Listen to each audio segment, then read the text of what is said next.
Hi అండి, అందరికీ నమస్తే. వెల్కమ్ టు కుక్ విత్ విజయ. ఈరోజు వీడియోలో చికెన్తో ఒక టేస్టీ డెలిషియస్ కర్రీని చేయబోతున్నాను. అదే హరియాలీ చికెన్. దీన్ని గ్రీన్ చికెన్ అని కూడా అంటారు. ఇది నార్త్ ఇండియాలో పంజాబ్లో ఎక్కువగా ఫేమస్ అయిన డిష్. దీన్ని దాబాలు కూడా ఎక్కువగా చేస్తూ ఉంటారు. మంచి గ్రేవీతో చపాతీ, పుల్కా, పరోటా లేదా బిర్యానీలోకి సైడ్ డిష్గా ఈ యొక్క చికెన్ కర్రీ అనేది చాలా బాగుంటుంది. మరి ఇంకెందుకు లేట్ చేయకుండా ప్రాసెస్లోనికి వెళ్ళిపోతాము. ఒక మిక్సీ జార్ తీసుకొని 2 ఇంచుల అల్లాన్ని ఇందులో వేసుకోవాలి. అలాగే 15 వరకు తొక్క ఒలుచుకున్న వెల్లుల్లిపాయలను వేసుకోవాలి.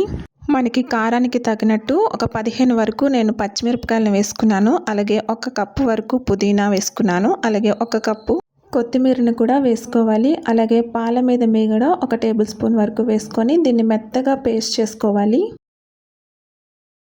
చూసారు కదా, ఈ విధంగా పేస్ట్ చేసుకొని పక్కన పెట్టుకోండి.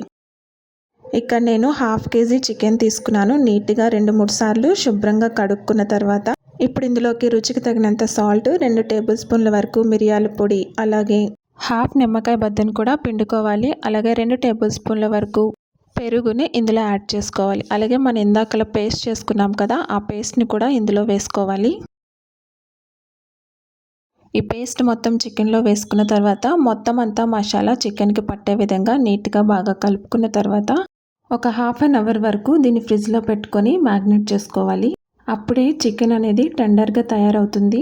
ఇప్పుడు ఇందులోకి మసాలా అనేది ప్రిపేర్ చేసుకుందాము. ఒక మిక్సీ జార్ తీసుకొని 1 ఇంచు దాల్చిన చెక్క, 4-5 లవంగాలు, 3 యాలకులు, అలాగే 1 స్పూన్ వరకు జీలకర్ర, కొద్దిగా సోంపు, 2 టేబుల్ స్పూన్ల వరకు జీడిపప్పు, అలాగే 3 టేబుల్ స్పూన్ల వరకు తురిమిన ఎండి కొబ్బరి, అలాగే 2 టేబుల్ స్పూన్ల వరకు ధనియాలు వేసుకొని ఇలా కోర్స్గా గ్రైండ్ చేసుకున్న తర్వాత సరిపడినంత వాటర్ వేసుకొని మెత్తగా పేస్ట్ చేసుకోవాలి. ఈ విధంగా పేస్ట్ చేసుకొని పక్కన పెట్టుకోండి. ఇప్పుడు స్టవ్ మీద కడాయి పెట్టుకొని కడాయిలోకి 2-3 టేబుల్ స్పూన్ల వరకు ఆయిల్ వేసుకోవాలి.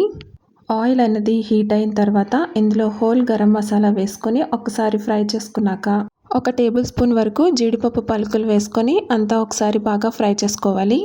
ఇప్పుడు ఇందులోకి 1 ఉల్లిపాయని ఇలా స్లైసెస్గా కట్ చేసుకొని వేసుకోవాలి. కొద్దిగా కరివేపాకును కూడా వేసుకొని ఆనియన్స్ అన్నీ ఫ్రై అయ్యేంత వరకు బాగా ఫ్రై చేసుకోవాలి. ఇలా ఫ్రై అయిన తర్వాత చిటికెడు పసుపు వేసుకొని 1 నిమిషం పాటు మరలా ఫ్రై చేసుకున్న తర్వాత ఆనియన్స్ ఇలా ఫ్రై అయిన తర్వాత మనం మ్యాగ్నేట్ చేసుకున్న చికెన్ ఉంది కదా, ఆ చికెన్ మొత్తాన్ని ఇలా ఆయిల్లో వేసేసుకోవాలి. ఈ చికెన్ని లో ఫ్లేమ్లో మూత పెట్టుకుంటూ మధ్యలో తీసి కలుపుకుంటూ ఈ చికెన్ అనేది కుక్ చేసుకోవాలి. చికెన్ అనేది పూర్తిగా కుక్ అయ్యేంత వరకు ఈ ప్రాసెస్ని కంటిన్యూ చేయాలి. ఈ విధంగా కుక్ అయ్యి వాటర్ అంతా పైకి వచ్చేంత వరకు కుక్ చేసుకోవాలి. ఇలా చికెన్ కుక్ అయిన తర్వాత ఇందాక మనం గ్రైండ్ చేసి పెట్టుకున్న మసాలా కూడా ఇందులో వేసుకోవాలి. ఈ మసాలా అనేది ఆయిల్లో బాగా కుక్ అవ్వాలి. పచ్చివాసన అంతా పోయి గ్రేవీ అనేది థిక్ అయ్యేంత వరకు ఉడికించుకోవాలి. అంతా ఒకసారి బాగా కలుపుకొని 5 మినిట్స్ వరకు కుక్ చేసుకున్న తర్వాత ఇందులో కొద్దిగా తరిగిన కొత్తిమీరను కూడా వేసుకుంటే చికెన్ ఫ్లేవర్ బాగుంటుంది. ఇప్పుడు అంతా ఒకసారి బాగా కలిపేసి స్టవ్ ఆఫ్ చేసుకుంటే చికెన్ గ్రేవీ కర్రీ రెడీ అయిపోయింది. చాలా సింపుల్గా చాలా టేస్టీగా ఉంటుంది గ్రీన్ చికెన్ అన్నది.